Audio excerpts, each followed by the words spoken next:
আমাদের দেশের কিছু শিক্ষিত আছে, এরা বাংলা বলতে পারে না, এরা ইংলিশ মারায় কথায় কথায়। অথচ দেশ স্বাধীন হয়েছে বাংলা ভাষার জন্য, যুদ্ধ হওয়া হয়েছে, ঠিক না?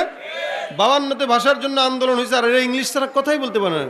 স্ত্রী মাকে ডোন্ট এলাও স্যার, মানে ডোন্ট এলাও না। লুঙ্গি পরে ঢুকতে পারবে না, কেন? স্যার এটা আমাদের নিষেধ। আরে ভাই লুঙ্গি পরে আসছে, এখন বেচারা কি রেখে যাওয়া যায়? ঢুকতে দেন না, হ্যাঁ ঢুকতে দিবেই না, লুঙ্গি পড়ছে। আর আমি একটু বেচারারা ধমক দিলাম, এই গাধা, এই রুফটপ রেস্টুরেন্টে আসবি, তুই লুঙ্গি পরে আসছিস কেন? আমি তো বিমানেও লুঙ্গি পরে উঠি। তুই বিমানে লুঙ্গি পড়ছে, এটা কি বিমান নাকি? এটা তো রেস্টুরেন্ট, তুই এখানে এই কেমনে আসলি? তোর কেমনে মন চাইলো?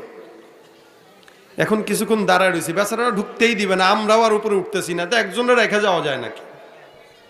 কিছুক্ষণ দাঁড়ায় রয়েছি রিসিপশনের সামনে, হঠাৎ করে তাকায় দেখি এক ভদ্রলোক